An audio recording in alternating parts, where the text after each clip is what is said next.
Johnny Dollar. Byron K., Intercoastal Maritime and Life. Why? How are things in dear old Boston? Here in Boston, fine. But Cod Harbor, something else again. Cod Harbor? It's a little fishing village up north of here, up near Gloucester. Yeah, I know. I handled a case up there a couple of years ago. Oh, yes, that's right. It was for Meg McCarthy, a big, blousy, brawling old gal who ran a joint she called Meg's Palace. Well, it's Meg McCarthy. After that dingy dive she was running burned down, she took the insurance money and moved away. Johnny, listen. It was Meg McCarthy who called me. Oh? Yes.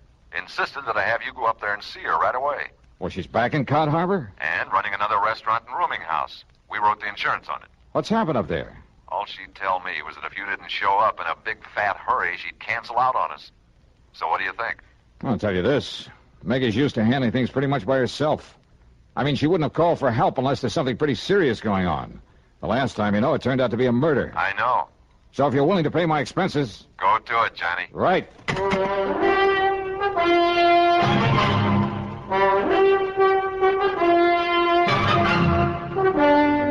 CBS Radio brings you Bob Bailey in the exciting adventures of the man with the action-packed expense account, America's fabulous freelance insurance investigator. Yours truly, Johnny Dollar.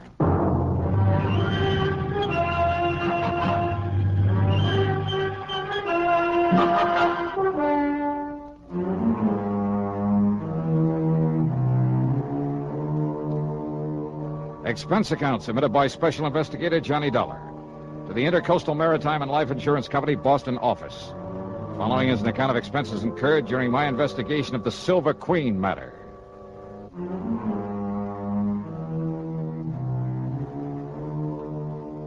Cod Harbor is on the coast up near the famous old town of Gloucester, Mass.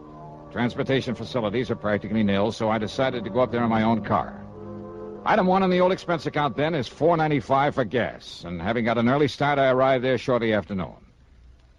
Yeah, it's quite a colorful spot, Cod Harbor, if you could somehow manage to lose your sense of smell, or maybe if you were an artist bent on painting a picturesque waterfront.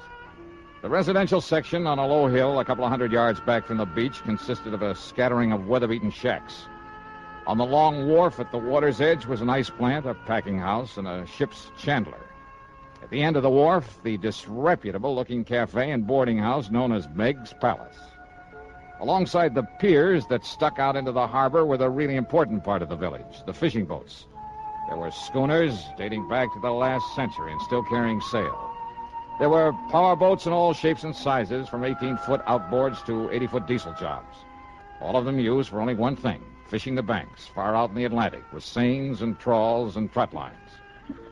I walked on over to Meg's Palace, wondering how much the old gal had changed since I saw her last. You know something? Meg McCarthy hadn't changed one bit. And you just listen here now to me, you lop-eared bladders. Meg, put down that blasted skin and leave me explain. Explain, huh? Just on account of you and that scurvy crew of swabs on that stinking tub of yours made a decent catch for once. It's no good excuse for coming over here to get drunk all over me, lovely place. Ah, you crazy old biddy, will you listen to me? No! But I tell you, I'll pay you the money. I'll pay you double for them few dishes and the broken down table they busted up on you. And I tell you to keep your dirty, offensive money to yourself, Captain Annie, and get out of here and never come back. Now get! Meg, put down that frying pan. That's right square on the top of your filthy head, I'll lay it. No, Meg, Now get before I loses me temper and forget I'm a lady. You hear me? I see tell this. you, Meg, if you start throwing them things at me, I go down. Back on here, and you stay out of here. If you hit me, I'll kill her yous from stem to stem. All right. I'm leaving me there as fast as I can. Leave me out of this here now, madhouse. Ha! Now maybe we'll have some peace and quiet around here. Hey.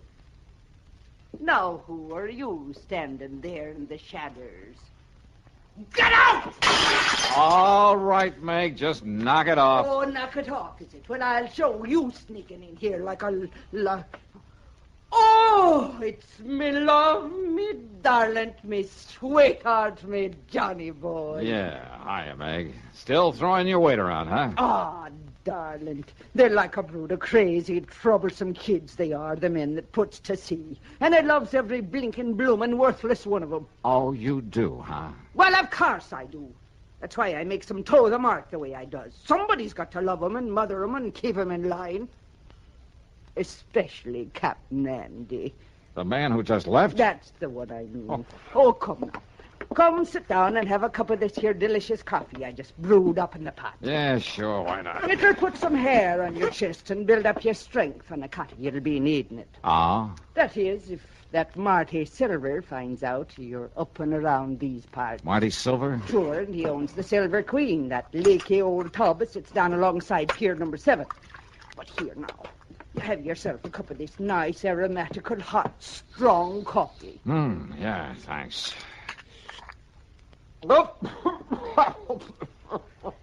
Holy, what are you trying to do, murder me? Hey? Good grief. Well, now, just a minute, me fine young, fair-feathered friend. Is it a snide and despairing remarks you be making about me lovely coffee, You is call it rat poison coffee? I'm most certain. Now, just you look here, you hairy-brained young incompetent. No wonder there's trouble up here in Cod Harbor. Oh, is that so? Well, if you think I'm going to let you sit here and make degrading remarks about me cooking... Okay, Meg, okay. Stop waving that coffee pot and settle down. Just you listen, you swab-headed young whisker Forget it, snapper. will you? Pipe down. Quiet, will you? Now, sit down. Yes, darling. Okay. Oh, Johnny. Johnny, you reminds me so of me dear, dead, departed, overbearing husband when you talks up to me like that. Oh, yeah, I'm sure. And I tell you, if I was a few years younger and maybe a mite prettier looking in the face, oh, I tell you, there wouldn't dare another girl so much as set her eyes on to you. Oh, that's true, Johnny. Okay, Meg. But now what about this Marty Silver? Captain Marty Silver, he calls himself. And he sailed in here a few days ago from up to Gloucester, he says, in that tub he calls the Silver Queen. Says he wants to sell the old wreck. Aye, and that he will, Maggie. And who invited you in here again, Captain Andy? There's already 2 or 3 suckers bidding up to buy the old wreck from him. He's pushing them hard to make a sale, he is. Then Andrew P. Hogginham, you keep them from buying it until Johnny Dollar here gets through his investigating. Investigating? Well, now, where's your manners? Shake hands with him. This here's Mr. Johnny Dollar, me lover boy from way back. Yeah, hiya, Captain. Lover boy? Him? That pasty-faced landlubber like him? Just you mind your manners, Andy, and get out here and don't let none of them boys buy the Silver Queen. Not yet. Now, look here, Meg. Go on with you. Or do I got to throw you out again? Well, whatever you say, Meg. But I warn you, woman, if you're being untrue to me in favor of this here Johnny Dollar... Ain't he handsome, Johnny boy? And we don't make it generally known, but Captain Andy is me very own fiancé. No. Yes, sir. And all this time I thought you only had eyes for me. Oh, well, now, Johnny... Okay. Now, just tell me about this Captain Marty Silver. Well, now, listen, darling. If Marty Silver finds out that I sent for you, if he finds out you're here to investigate him... Investigating for what? Come on, Meg, you're beating around the bush. Oh, it's because I hate the word. Because I'm afeard of it. What word? Murder. Oh, well, I can't say that I... What? Yes, Johnny. Murder. And now, Act 2 of yours truly, Johnny Dollar.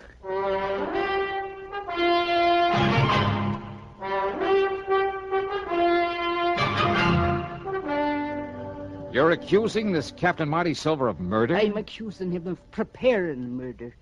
That's why me and Captain Andy's been keeping the eye onto him. Well, just keep talking, Meg. Down from Gloucester it was, he said he'd come. But he telephoned me old friend Captain Lavery up there. And? Tom Lavery said he never heard of him. Oh, well, now, look, And that's... Tom has been living up there since every time in memoriam. Never heard of any Captain Marty Silver. So I says to myself, says I, if Captain Marty ever was there, he was using another name and maybe unforged papers. When I thought I had a suspicious mind. So then last night, I takes a real good look at his boat. The way the name was painted onto it. No wonder it was all fresh paint. Yeah? The count of the name before he painted over it was the Arctic Queen. Well, so what's wrong with changing the name of his boat? So I phoned up Captain Tom again, and you know what he told me? What, Meg? It was the Arctic Queen was supposed to have disappeared in a storm up there not 3 weeks before with the loss of all hands on board, consisting of only 2. Go on. Them two was the skipper and the deckhand by the name of Marty Flagg. So you figure that Marty Flagg and Marty Silver are one and the same. That I do. And that somehow, under cover of the storm, he did away with the skipper of the Arctic Queen. Then he changed the name to Silver Queen and brought her down here to sell her. Dearie, that's exactly what I figured. Well, you could be right. Now, look, if his papers are forged, and that includes the registration on his boat... Oh, many's the time it's been done, Johnny boy, and you knows it. That a phone booth I saw outside the front door? What it is, but what for? I'm going to check with the Coast Guard up in Gloucester. They'll know in a minute if they have a registration in the name of... Oh, but now, wait. Yes, dearie. Let's assume that he did kill the skipper of the Arctic Queen. Well, of course he did. Now, you and this Captain Andy think he's going to commit another murder. Yes. Here in Cod Harbor. Yes. Another skipper in order to get his hands on another, a better boat? Oh, lover. All right, then who? Me. What? You? Yes. But why? Because he knows I've been suspicious of him. That I've been keeping tabs on to him. And I think he's seen me when I was poking around his boat last night. Oh, no. Wait, Meg. That's not reason enough to think he might want to murder you. Oh, ain't it? All right, I'll keep an eye on him just to make sure. Oh, just to make sure, is it? Meantime, I'll check with the Coast Guard in Gloucester. Just to make sure he does want to murder me by letting him do it. Is that it now? Meg. Yes, Well, if I can prove his boat is the one supposed to have been lost at sea, and if his registry and papers are forged, okay, then the Coast Guard can come down here and take care of him. Meantime... What?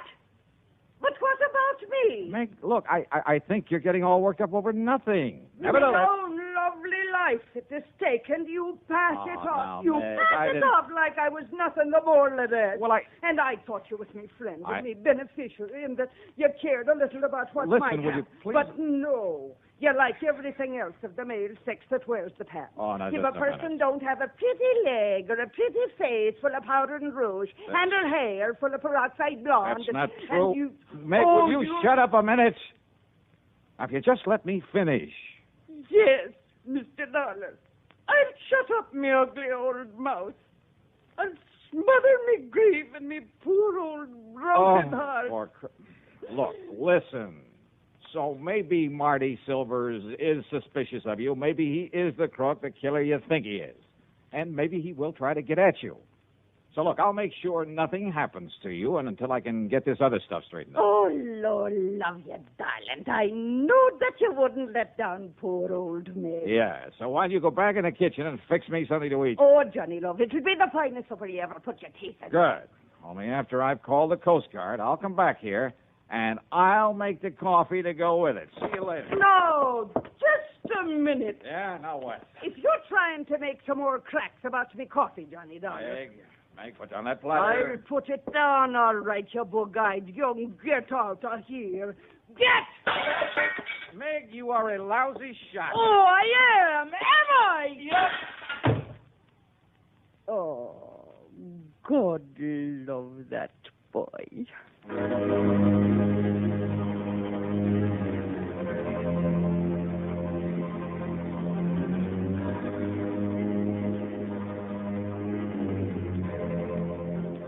My call to the Coast Guard proved that Meg was right, 100%. They'd never heard of a Captain Marty Silver, had no record of him whatsoever. As for the boat, well, it was pretty obvious now that he must have killed the skipper of it in order to steal it, bring it down here to sell. I promised them that I'd do nothing to alarm Silver to scare him away, but that I would keep tabs on him until they could come down here and arrest him. But I had to break that promise because of what happened exactly 2 minutes later. Yeah, right after I hung up that phone.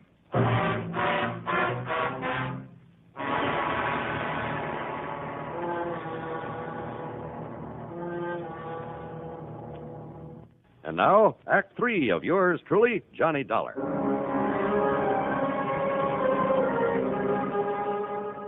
I left the outside phone booth and walked back into Meg's Palace Cafe. It was still cluttered with the pots and pans and crockery that she loved to throw at anyone who happened to disagree with her. In this case, it was Captain Andy and me, her lover boys. I heard a lot of activity off in the kitchen where she'd promised to cook me something to eat, and I hoped she'd hurry because I was hungry. But then I heard a door slam somewhere in the back and footsteps on the boardwalk that I knew led down to the piers. I wondered if she changed her mind about fixing that meal for me. But when I got to the kitchen... Meg, what's happened? What happened here? Oh, Johnny boy. Thank heaven you got here and scared him away. Who? If he hadn't heard you coming in the front, he would have killed me for sure. Marty Silver. Oh, he must have been hiding away here in the kitchen. He must have heard everything me and you were saying about him. All right, here now. Let me help you up in this chair. It's all right, darling. I think I can make it. But when I get a hold of that... There you are. But I thought Captain Andy said that Silvers was down at the dock trying to sell that boat. Hey, wait, listen. Yes. Stay right here, Meg, while I get back in that door. What? What is it? Listen. Out of my way, Dollar. Meg, I just seen Monty Silver coming up. Meg, who done this to you? Marty Silver, Captain. I'll kill him for this. Oh, Meg, me pet, are you all right? Yes, I'm all right. But where was you when Marty Silver come in here and attacked me? Like you told me to. I went back to the dock to keep an eye on him. He was right here in the kitchen. And when I went out to phone the Coast Guard... Oh, Maggie, darling, did he hurt you I bad? told you I'm all right. But if Johnny hadn't come back in here... Oh, I'll kill that dirty Hey, rotten... Captain, you said you saw him leaving here. That I did. Where'd he go? Down to the dock, to the Silver Queen. But he may have ideas for taking off, getting away from here. Well, of course, you barnacle-brained pair of... Look, Ah, what? look there, out of the window. Yeah, you're right. Of course I'm right. That's the Silver Queen headed out to sea. Come on, Captain Andy, we're going after him. But he's got a start on us, a head start. And with the darkness and night coming on... Well, standing here talking about it won't get us anywhere. Come on.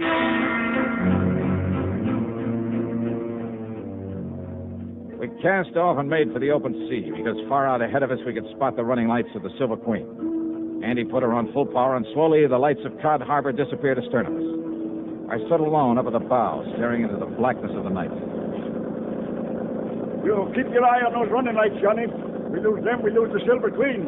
I think we're gaining on them, all right. Not very fast. Don't worry, boy. There's nothing out of Cod Harbor can outrun this boat of mine. Anything you can do to give us some more power? No. Oh, yeah. Yes, maybe it is. Come on back here, Johnny. Take the wheel. All right, you are. You see him? You see his lights from here, all right? Yeah, I see him. And then you take the wheel. All right, I got it. Now, what are you going to do? I'm going to lift this engine cover and... There. Now, I'll get to this carburetor and see if I can keep her wide open, Johnny. That she is. Oh, that slowed us down. Just keep an eye on the Silver Queen. Good, that's it. That's the best I can do with it. I'll take the wheel now. We'll get back up forward. Aye, sir.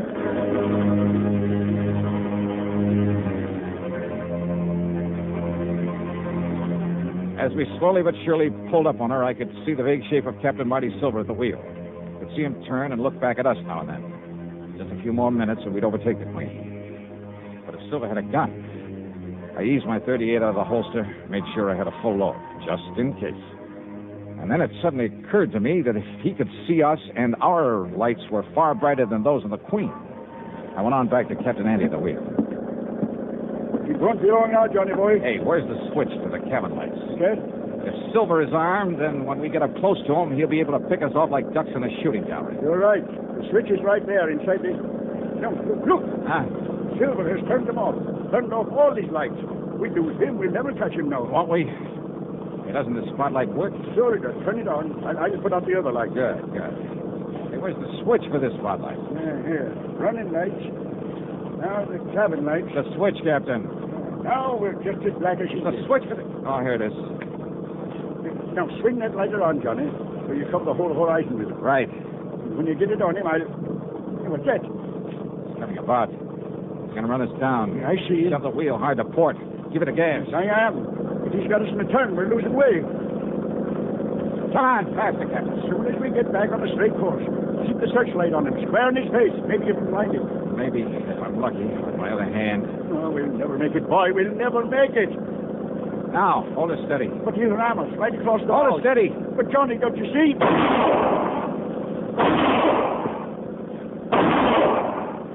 You hit him. He's hurt. Yeah. Now, more power, Andy. He's let go of the wheel. Hey, he's reaching for the Andy. gun. Maybe the Queen will well away from us. Power, I tell you. Full power. Oh, no, we're too late. Too late.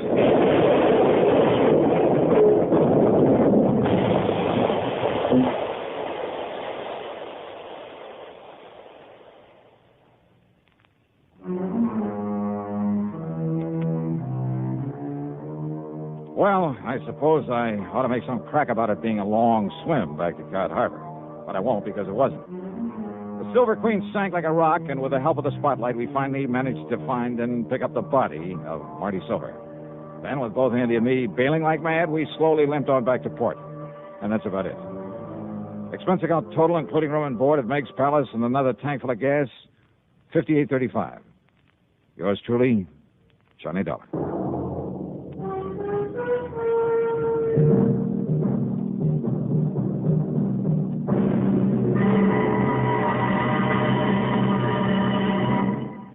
Now, here's our star to tell you about next week's program. Next week, murder. A real weirdie. Because there was no one there to commit it. Join us, won't you? Yours truly, Johnny Dollar.